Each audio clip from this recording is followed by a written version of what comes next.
अस्सलाम वालेकुम व्यूअर्स, मैं हूं शाकिर सोलंकी। व्यूअर्स, आज एक बहुत ही अफसोसनाक खबर के साथ प्रोग्राम का आगाज़ कर रहा हूं कि वैसे तो जेयूआई की तहरीक के हवाले से आपको अपडेट करना है इस प्रोग्राम में, लेकिन अफसोसनाक खबर यह है कि जेयूआई की सोशल मीडिया टीम के एक रुकन, सरगर्म रुकन नौजवान करक से आए थे इस्लामाबाद, कोई 6-8 महीने पहले ही आए थे, मुस्फिर जमाल खटक।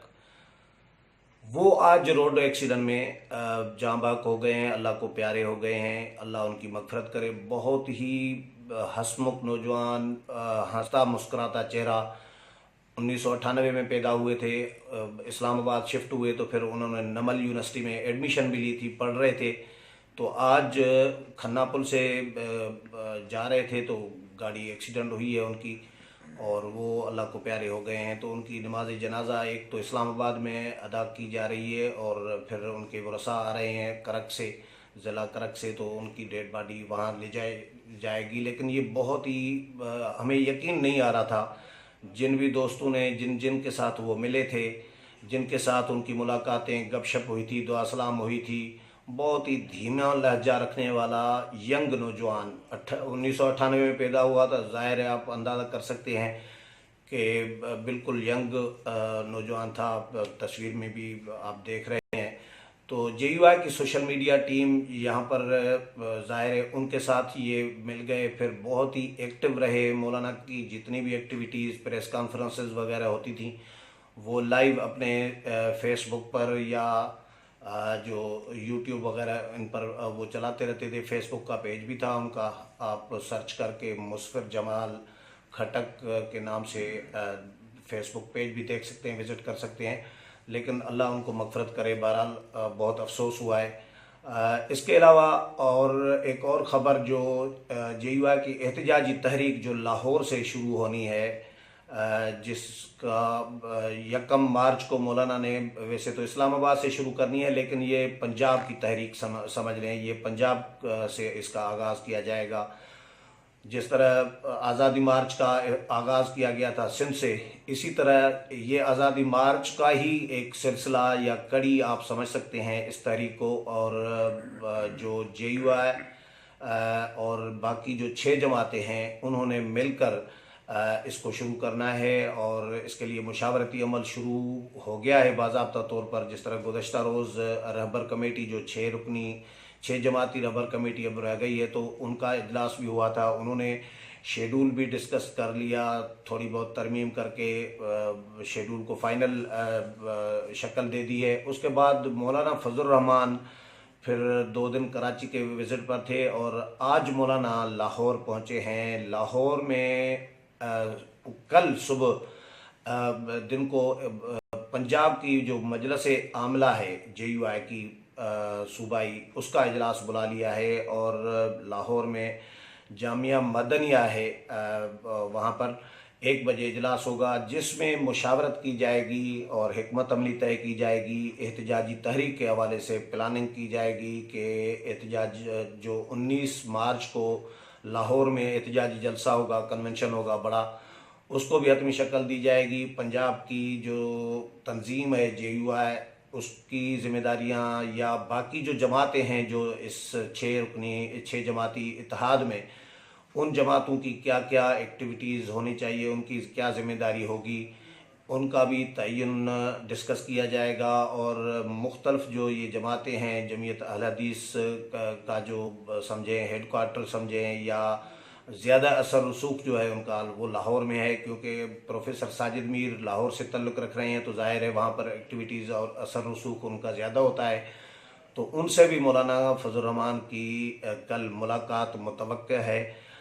वो भी अपनी तरफ से, जमीयत अहले हदीस की तरफ से, वो भी अपने मौलाना को ब्रीफ करेंगे कि जमीयत अहले हदीस कितना ताउन कर सकती है, क्या कर सकती है, क्या नहीं कर सकती। इसी तरह जमीयत उलमा पाकिस्तान है, नेशनल पार्टी है, या पख्तूनख्वा मिली अवामी पार्टी है, कौमी वतन पार्टी है। कौमी वतन पार्टी, नेशनल पार्टी और पख्तूनख्वा मिली अवामी पार्टी का तो पंजाब में इतना नहीं है, ज़ाहिर है उनका बेस फिर बलूचिस्तान और केपी के है। 2 जमातें, पख्तूनख्वा मिली अवामी पार्टी और नेशनल पार्टी, उनका बलूचिस्तान है। फिर इसी तरह कौमी वतन पार्टी का आफ्ताब शेरपाव की जो पार्टी है, उनका केपी के में है बेस।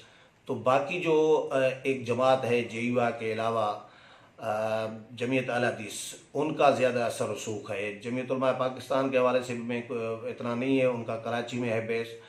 तो ये बहरहाल ज़िम्मेदारियों का तयन किया जाएगा, हिकमत अमली तय की जाएगी, डिस्कस किया जाएगा कि क्या प्लान होना चाहिए। काफ लीग के हवाले से भी जायज़ा लिया जाएगा कि काफ लीग पंजाब में नून और काफ ये दोनों इन हाउस तब्दीली लाती है नहीं लाती, उनके मामलात कहाँ तक पहुँचे, इनका भी जायज़ा लिया जाएगा। मौलाना फजल रहमान ख़ुद कह चुके हैं ये बात अभी कि अगर इन हाउस तब्दीली आती है पंजाब में या मरकज़ में तो ये भी बहुत बड़ी तब्दीली का आगाज़ होगा। यानी मौलाना ज़हनी तौर पर इस बात के लिए तैयार हैं कि अगर इन हाउस तब्दीली आती है तो ये आनी चाहिए। पहले तो तब्दीली के हवाले से मौलाना फजल रहमान की ज़ेर सदारत जो आखिरी APC हुई थी उसमें ये ऑप्शन भी डिस्कस किया था कि इन हाउस तब्दीली किस शक्ल में आनी चाहिए।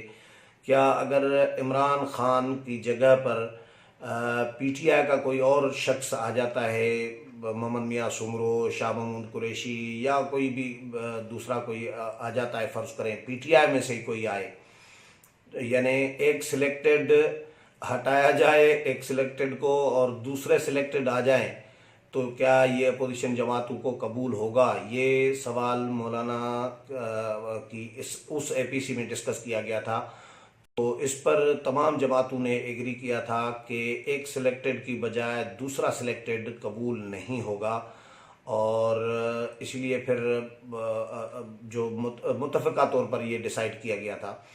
तो अब ये है कि अब इन हाउस तब्दीली आती है तो ज़ाहिर है PTI में से नहीं होगी, ये फिर नून लीग, पीपल्स पार्टी और अपोजिशन जमातें जो हैं वही इन हाउस तब्दीली लाएंगी, मरकज़ हो या पंजाब हो। पंजाब के हवाले से मरकज़ फ़िलहाल तरजीह नहीं है, मैंने कई प्रोग्रामों में ये बात की है कि मरकज़ दूसरी तरजीह है, सेकंड पे है। यानी नून लीग के पास ऑप्शन है मरकज़ का भी जो डिस्कस किया जा रहा है, लेकिन नून लीग मरकज़ को फ़िलहाल पीछे रख रही है, और जो तरजीह पर अवलिन तरजीह पर है नून लीग के पास वो है पंजाब। तो नून लीग भी ज़ाहिर है पंजाब में काफ लीग के साथ मामला बनाएगी, लेकिन JUI और जो अपोजिशन की तमाम जमातें हैं या जो 6 जमाती इत्तेहाद है उनकी नज़रें काफ लीग पर जमी हुई हैं कि काफ लीग कब बगावत करती है। और काफ लीग के लिए यही कहा जा रहा है कि जब तक काफ लीग को इशारा नहीं होगा मुक़्तदर क़ुव्वतों की तरफ से, इस्टबलिशमेंट की तरफ से, तब तक काफ लीग PTI को नहीं छोड़ेगी, इमरान खान की हुकूमत का साथ नहीं छोड़ेगी और नून लीग के साथ मामलात नहीं बनाएगी। ज़ाहिर है इस्टबलिशमेंट की मर्ज़ी के बगैर तो हो नहीं सकता। मुझे तो हैरानगी होती है जो अब आप सुनते होंगे कि नताइज को इंजीनियर्ड नताइज कहा जा रहा होता है कि ये पहले से तयशुदा और इंजीनियर्ड नताइज होते हैं। तो उस पर मैंने अभी जब गौर किया था, जो प्रोग्राम मैंने किया था 3 दिन पहले, कि पंजाब में जो पार्टी पोजीशन मैंने बताई थी अब वो किस तरह मैनेज किया गया था, ये हैरान कुन हद तक आप सोच सकते हैं कि 371 के ऐवान में PTI और नून लीग को किस तरह नशस्तें बाकी जमातों को किस तरह की दी गई हैं, जो तकसीम है वो किस तरह की कमाल की गई है कि PTI को 171 मेंबरान और फिर काफ लीग को दिए गए 10, तो ये हो गए 181। फिर 4 आज़ाद दिए गए, आज़ाद मुंतखब कराए गए और उनको आज़ाद को भी मिला लिया गया तो 185 हो गए, और एक फिर राय हक पार्टी का था तो 186 हो गए, और वज़ीर आला बनने के लिए 185 वोट चाहिए थे। यानी आधे वोट से PTI को वजारत आला दी गई। और फिर नून लीग को जो तकसीम कर दी गई, नून लीग को 165 मेंबरान दिए गए और पीपल्स पार्टी को फिर दिए गए 7, और इसी तरह काफ लीग को दिए गए 10। तो 165 और काफ लीग के 10 जो हैं 175 और 7 जो हैं पीपल्स पार्टी के, ये हो गए 182, और फिर 4 आज़ाद मिलाएंगे इनके साथ तो 186 हो गए, यानी नून लीग का भी वजीर आला बनेगा तो भी वो भी आधे वोट से बनेगा। तो ये वाकई इंजीनियर्ड नतायज इसी तरह होते हैं। ये कमाल की ये तकसीम आपने नोट कर ली होगी।